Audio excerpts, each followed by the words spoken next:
What is good, YouTube? It is your boy, Planet Surgery, coming with yet another Lost Relics video for you guys today. Today's going to be quick and simple. I'm just going to be covering the different customization that you can do here in Lost Relics for your loadout names. And what the fuck do I mean by that? Moving over to our stash. As you can see here, moving to the loadouts, you can see I have all these different colors. I have different highlight backgrounds, I have different icons, etc. Checking the link in the description, you'll be able to find a notepad file regarding all the tags and icons that I'm currently demonstrating in this video. Some of them will not be demonstrated. I'm hoping you guys just take the time out of your own hands to kind of learn how all this works, so I don't need to supply too much information for this video. Before we get started, I do want to provide a quick disclaimer. There is potentiality of this breaking your game. I have not seen anything break it yet. The parser system in this game does seem to work appropriately, but there is a chance of an issue happening. Just keep that in mind. And also, one more quick disclaimer. Cliff has stated he may remove this in the future, unfortunately. Moving on, pressing the settings button, as you can see here, clicking one by one. You can pause the video if you want to, but I will also be explaining how everything works. But these are all the different tags and characters that I'm currently using for everything that I have here. Moving to the top, as you can see here, we have a hexadecimal provided to change the color of questing. But if you guys are not familiar with hexadecimal, you can also manually type it out if you want to. But as you can see, there is a difference between using the two. The hexadecimal is much shorter than declaring it in a color tag. So try to get familiar with the hexadecimal if you can. Checking the link in the description will take you to a hexadecimal page where you can pick a color off a color wheel and it'll actually provide the hexadecimal that you guys can use.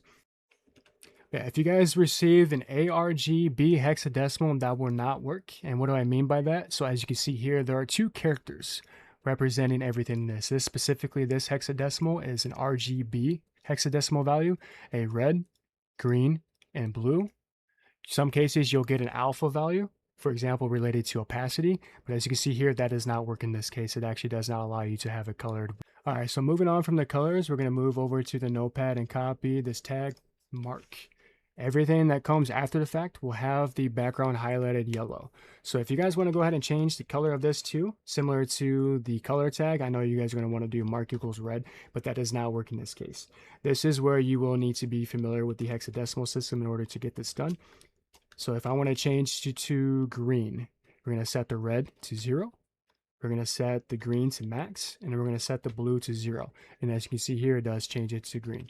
If you guys want to change the opacity, applying the alpha ahead of time does not work. If you guys want to change the opacity of it, you will have to use the alpha tag before it and set it to your favorite beautiful number 69. If you guys actually want to rotate your loadout, you can do that too. Moving back to Notepad, we got 3 more things I'm going to demonstrate for you guys. Copy and pasting the sup and sub acronyms, which are subscripts and superscripts. As you can see here, it does unique diagonal text. If you guys are not familiar with HTML tags, this works specifically because it applies its own formatting, so you don't actually have to manually type everything out. Like, one of the things you can do is set the size, right? But that takes up room, versus the subscript and the superscript having its own format, so you don't actually need to manually type all this out. And as you guys can see here, this is also rotatable. And moving on, I got 2 more things to show you guys. If you want to have everything on a new line, there is a vertical offset that you can use as well to do this, which does take up some room, so you may not want to do it for this specific case. It may apply to a different type of scenario. But all you need to do is just type out what you want on the first line, do / and then N, and it'll take you to the next line, and you can continue typing from there. I know it doesn't show up in the loadout right here, but in the input field, it does count towards the character use, so you still will be limited to how much you can use, but this is how you can use multiple lines in order to edit it.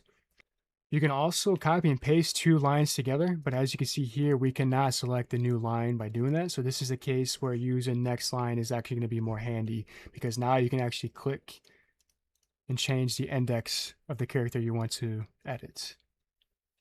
And one thing to show you guys before we end this video, I have supplied a lot of icons in a notepad file.